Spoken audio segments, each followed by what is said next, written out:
Kasus kronis dari kanker belakangan ini semakin menjadi-jadi. Penambahan kasus baru juga semakin meningkat di setiap tahunnya. Pengobatan telah berjalan dengan sempurna. Tindakan juga telah dilakukan. Namun, banyak orang yang tidak mengetahui bahwa sejatinya pengobatan dan tindakan medis harus sejalan dengan bagaimana kita mengatur pola makan dan sumber bahan makanan yang kita konsumsi. Assalamualaikum warahmatullahi wabarakatuh. Salam jumpa sahabat.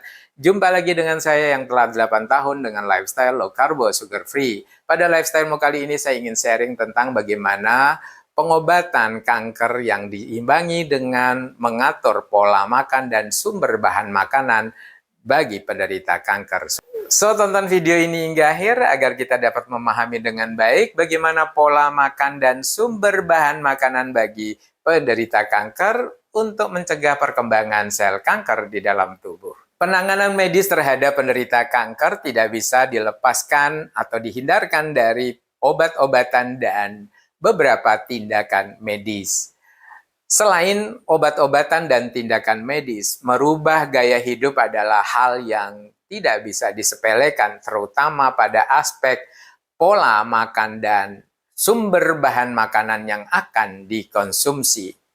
Banyak orang di antara kita hanya fokus kepada dua hal, yaitu pengobatan dan tindakan secara medis, namun abai terhadap bagaimana memperbaharui dan merubah gaya hidup, terutama pada pola makan dan apa yang harus kita konsumsi. Sejatinya, ketiga komponen ini harus sejalan dan seiring, sama-sama dilakukan. Pengobatan dan tindakan medis dilakukan dan juga memperbaharui pola dan gaya hidup, terutama pada perubahan pola makan dan sumber bahan makanan yang akan dikonsumsi. Karena bagian yang terakhir ini akan mendukung bagaimana sel di dalam tubuh kita survive.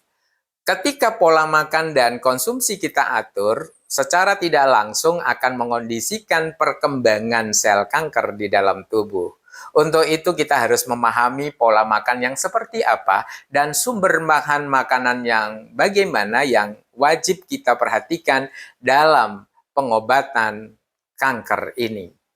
Nah, dalam pola makan yang umum kita dapati dalam keseharian kita, bahwa obat jalan, tindakan jalan, namun pola makan kita tidak pernah berubah. Kita masih mengkonsumsi karbohidrat, gula, madu, nasi, dan masih banyak lagi makanan, terutama pada bahan dan sumber bahan makanan yang mengandung karbohidrat. Ingat bahwa di dalam karbohidrat itu ada gula. Gula adalah makanan utama dari sel kanker. Menyediakan makanan berupa glukosa bagi kanker adalah memberikan kesempatan bagi kanker kita berkembang secara masif. Untuk itu, pola makan dan sumber bahan makanan menjadi perhatian utama dalam proses penanganan medis bagi pasien kanker. Nah, dalam pola makan, sebagaimana pengalaman dan beberapa yang dilakukan oleh para penderita sebelumnya, efektif menangani dan menghambat penyebaran sel kanker ini. Yaitu yang pertama, melakukan intermittent fasting. Intermittent fasting ini /adalah jeda waktu makan dan jendela makan. Di dalam intermittent fasting ada jeda waktu makan dan ada jendela makan. 16/8, kemudian 17/7, begitu seterusnya sampai pada titik yang paling maksimal adalah 24/0. 16 jam kita jeda makan, maka ada 8 jam kita memiliki jendela makan. Pada kondisi jeda makan ini, tubuh kita akan mengondisikan diri pada penggunaan sumber energi yang lain. Pada saat intermittent fasting, tubuh akan mengalami defisit energi glukosa di dalam tubuh yang selama ini kita suplai melalui makan makanan yang mengandung karbohidrat. Pada kondisi defisit glukosa ini, tubuh akan melakukan degradasi atau pemecahan pada lemak yang tersedia di dalam tubuh kita. Yang ini selanjutnya kita sebut menjadi energi keton. Energi keton menjadi pengganti dari energi glukosa yang berasal dari karbohidrat yang kita suplai dari luar. Nah, pada kondisi ini, sel kanker kita mulai stuck dan tidak memiliki sumber energi untuk membelah dan memperbanyak selnya di dalam tubuh kita. Tetap menjaga energi keton dapat tersedia di dalam tubuh kita, maka hindari mengkonsumsi karbohidrat, baik itu karbohidrat sederhana maupun karbohidrat esensial atau kompleks. Karbohidrat sederhana itu adalah gula, madu, sayur, dan beberapa jenis buah-buahan. Kemudian karbohidrat esensial atau kompleks itu adalah biji-bijian seperti beras, kemudian kacang-kacangan seperti jagung yang mengandung pati, kemudian ubi, singkong, dan beberapa pati lainnya.